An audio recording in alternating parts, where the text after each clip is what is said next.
Hoy vamos a meternos de lleno en un método que explora esa conexión tan profunda que hay entre nuestras emociones, nuestra biología y, cómo no, nuestra historia de vida. Hablamos de la bioneuroemoción, que la verdad propone una manera bastante fascinante de entender la salud. La idea principal que mueve todo este enfoque parte de una pregunta que es muy simple pero a la vez muy potente. A ver, ¿y si esos síntomas físicos o esos problemas de conducta que a veces aparecen no fueran algo al azar, sino que fueran mensajes? Mensajes con un significado que se nos escapa. Para analizar todo esto, nos vamos a basar en los conceptos que se explican en este libro. Fundamentación teórica de la bioneuroemoción. El propio texto lo presenta como una evolución de un método anterior, la biodescodificación, pero con la idea de darle un enfoque más amplio, más centrado en el bienestar social. Muy bien, pues vamos a la primera gran pregunta, a lo básico. ¿Qué es exactamente esto de la bioneuroemoción o BNE según sus propias bases teóricas?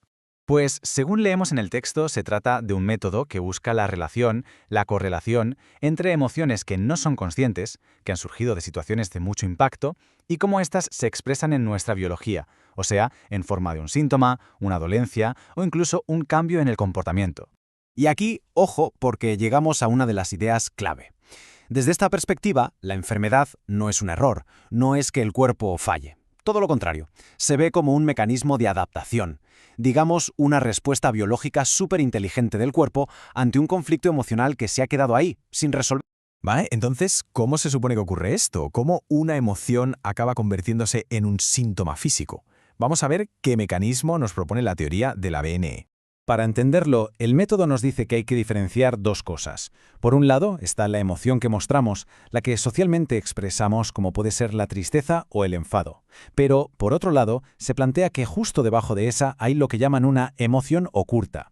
Y esto sería la reacción biológica primaria, la de verdad, la que no hemos llegado a expresar. Esa emoción oculta es, por lo tanto, el gran objetivo de todo este proceso. En el libro la definen como la huella, el rastro de una función biológica que no se pudo completar, que se quedó a medias. Así que, según esta idea, encontrarla y dejar que se exprese es la clave para que el síntoma simplemente ya no sea necesario. Para explicar cómo un conflicto emocional se traduce a un síntoma, el método usa un modelo de 3 partes. Imagina que la psique es el programador, el que registra el conflicto. El cerebro sería el procesador, que lo traduce a un lenguaje biológico. ¿Y el órgano? Pues el órgano es la pantalla, donde se manifiesta esa programación. Y claro, todo esto está conectado por el sistema nervioso. Claro, todo esto no aparece de la nada. Sus propios creadores presentan la BNE como un método que integra y se nutre de un montón de disciplinas y de teorías diferentes. Las influencias, la verdad, son súper diversas. Bebe del psicoanálisis, claro, de Freud y Jung, también de la psicología humanista, de gente como Carl Rogers, pero es que además se apoya en campos muy actuales como la neurociencia, la epigenética o los estudios transgeneracionales, que son los que investigan cómo ciertos traumas pueden pasar de generación en generación. De hecho, esta cita de Carl Gustav Jung, que se menciona en el texto, resume perfectamente la filosofía de este método. El síntoma no es el problema a abatir, sino que es parte de un proceso de curación que está intentando resolver algo mucho más profundo. Y profundizando un poco más en esto de lo transgeneracional, la BNE también se fija en lo que llama lealtades invisibles. ¿Qué es esto? Pues vendrían a ser como compromisos que no sabemos que tenemos con la historia de nuestra familia y que pueden hacer que repitamos patrones, enfermedades o conflictos de nuestros antepasados. Bueno, hemos visto bastante teoría. ¿Qué tal si pasamos a la práctica? ¿Cómo se aplica todo esto? O sea, ¿cuáles son los pasos para llegar en teoría a esa famosa emoción oculta? Pues el protocolo que se describe en la fuente es como un viaje en 5 etapas. Primero, se busca la situación, el momento exacto en que apareció el síntoma. Segundo, se rastrea el sentimiento, qué se sintió conscientemente en ese momento. Tercero, se localiza la sensación física, dónde se nota eso en el cuerpo. Estos 3 pasos son la puerta de entrada para el cuarto, que es el importante, desvelar la emoción oculta. Y por último, el quinto paso es conectar esa emoción con la necesidad biológica que se quedó sin cubrir, que según esta teoría es el origen real de todo.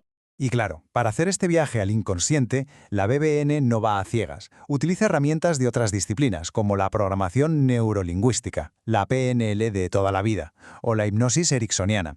La idea, según el libro, es que estas técnicas ayudan a llegar a la memoria emocional y, sobre todo, a cambiar la forma en que se percibe ese momento de conflicto. Y después de todo este proceso, de todo este viaje, ¿para qué? ¿Cuál es la meta final que persigue la bioneuroemoción? Pues el texto lo deja muy claro. El objetivo no es simplemente que desaparezca una enfermedad. La meta es mucho más ambiciosa. Es alcanzar un estado de bienestar completo, total, a nivel físico, mental y social. De hecho, se alinea con la definición de salud que da la propia Organización Mundial de la Salud. Venga, a modo de resumen, para que nos quedemos con lo más importante. Primero, la BNE ve los síntomas como mensajes, no como errores. Segundo, busca una emoción oculta debajo de la que sentimos de forma consciente. Tercero, es un método que integra ideas de un montón de sitios, psicoanálisis, neurociencia. Y cuarto, el fin último es que la persona encuentre sus propios recursos para sanar y para estar bien. Y para cerrar, nos vamos con una pregunta que se cae por su propio peso después de todo lo que hemos visto.